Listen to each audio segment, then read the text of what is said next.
Shalom Bapak Ibu sahabat Galilea yang diberkati oleh Tuhan Yesus. Saudara, dalam Efesus pasalnya yang keempat ayat 15, firman Tuhan berkata, tetapi dengan teguh berpegang kepada kebenaran di dalam kasih, kita bertumbuh di dalam segala hal ke arah Dia, Kristus yang adalah kepala. Saudara, adalah kehendak Allah agar umatnya teguh berpegang pada kebenarannya. Ayat ini sekaligus menjadi peringatan bagi saudara dan saya, sebab tidak sedikit orang yang karena berbagai alasan tertentu tidak lagi berpegang pada kebenaran Allah. Lalu apa gunanya seorang memperoleh seluruh dunia tetapi kehilangan nyawanya? Dan apakah yang dapat diberikannya sebagai ganti nyawanya? Saudara, kalau dikatakan berpegang pada kebenaran, apa maksudnya? Apa itu kebenaran? Kebenaran berarti yang pertama, di dalamnya tidak terdapat kesalahan. Tapi yang kedua, tidak berat sebelah. Yang ketiga, tidak pernah berubah atau tidak dipengaruhi oleh situasi atau zaman. Dan kebenaran itu yang keempat dapat dipercaya sejalan dengan apa yang diucapkan. Amin.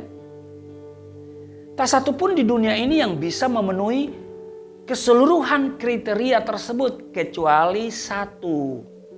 Dialah Yesus Kristus. Amin. Yohanes pasal 17 ayat 17 dikatakan begini. Kuduskanlah mereka dalam kebenaran. Firman-Mu adalah kebenaran. Firman adalah Allah.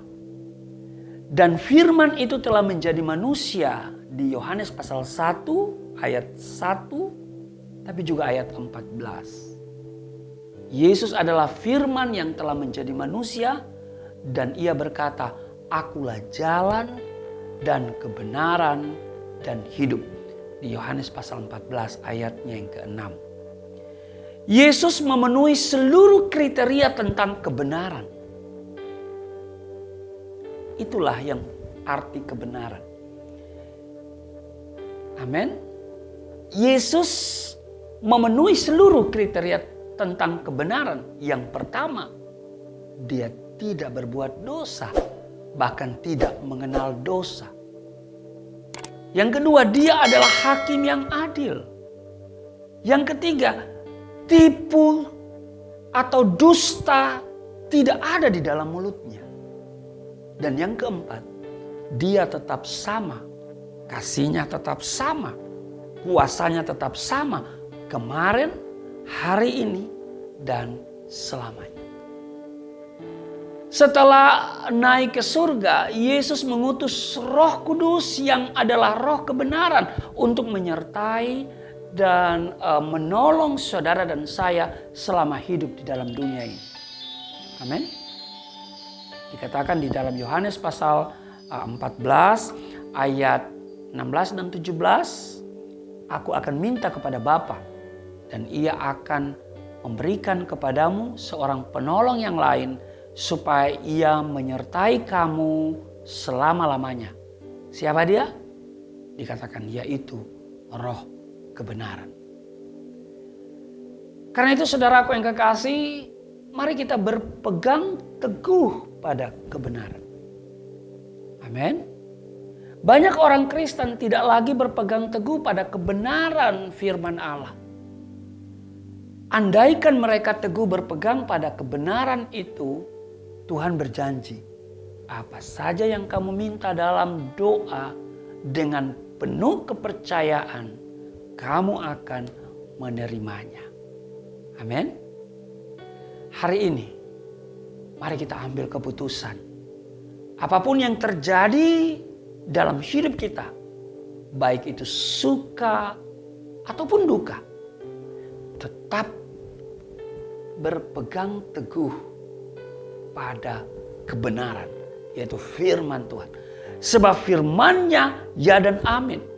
Jangan biarkan dirimu diperdaya oleh berbagai tipu muslihat iblis yang akan membawa engkau pada kebinasaan. Pimpinan dan pertolongan Roh Kudus memampukan saudara dan saya untuk tetap berpegang teguh pada kebenaran firman Tuhan. Amin. Di 2021 mari kita belajar berpegang teguh pada kebenaran itu. Kita akan melihat bahwa banyak hal yang mungkin tidak kita duga, yang tidak pernah kita pikirkan, yang tidak pernah kita lihat sebelumnya, yang tidak pernah kita dengar, tidak pernah timbul di hati. Itu Tuhan sediakan bagi setiap kita. Amin. Puji Tuhan. Tuhan Yesus memberkati. Mari kita berdoa. Terima kasih Tuhan. Kami diingatkan untuk tetap berpegang teguh pada kebenaran. Supaya hari-hari hidup kami di 2021 adalah hari-hari yang penuh dengan mujizat. Hari-hari yang penuh dengan hal-hal yang heran.